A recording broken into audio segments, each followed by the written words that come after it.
Yurdumuzda orta we keşe telekeçiligi östürmek barada döredilýän amatly şertler işewur telekeçilerin öz işlerini döwrüň talaplarına laýyk ýola goýmagy we halkymyzyň uluslygy eýe bolan harytlaryny öndürmäge giň mümkinçilikler döredýär. Pähim paýgat ummany magtumuly Praga ýylynda joşuly dähmet çekýän telekeçiler halkymyzyň öten üsleglerini ýygy deril öwrenmek bilen işerki wadarlarymyzda haryt bolşulugyny emele getirmäge özleriniň munasyp goşantlaryny goşýarlar. Türkmenistanyň senagatçylary we telekeçiler birleşmesiniň agdaty bolan Wekil Badyr Etranyň çäginde ýerleşýän Berk önüm hududy kärhanasynyň öndürýän önümleri hem içerki wadarlarymyzda uly üslige eýe bolýan harytlaryň biridir.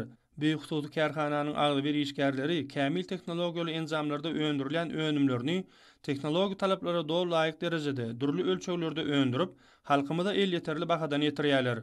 Bu ýerde häzirki zamanyň kämil enzamlary oturdulyp öndürilen önümleriň görnüşleri barha artdyrylýar. Kärhanada ornaşdyrylan enzamlar taslama kuwwatly boýunça her günde ortaça 2000 tany ýelim gatlakly polietilen lentalary işläp çykarmagy niýetlenendir.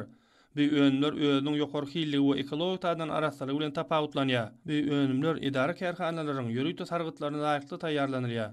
Kärhananyň işleri Pägin paýgat ummany magtumuly Praga ýylynyň her bir iş günü dähmet üstünliklerini beslemek bilen şu günler hasa joşguly dähmet çekýärler. Kärhananyň agdy bir işgärleri arka dal gahryman terdarymyzyň kiçi we orta telekeçiligi gollamakda döredip berýän giň gollawlaryna jogap edip, geljekde önümleriň täze görnüşlerini öndürmekligi aýdyň maksat edinýärler. Kärhananyň işewur telekeçileri döredip berýän şeýle giň mümkinçilikler üçin gahryman arka damyda hem de arka dal gahryman terdarymyza alkyş sözlerini aýdýarlar.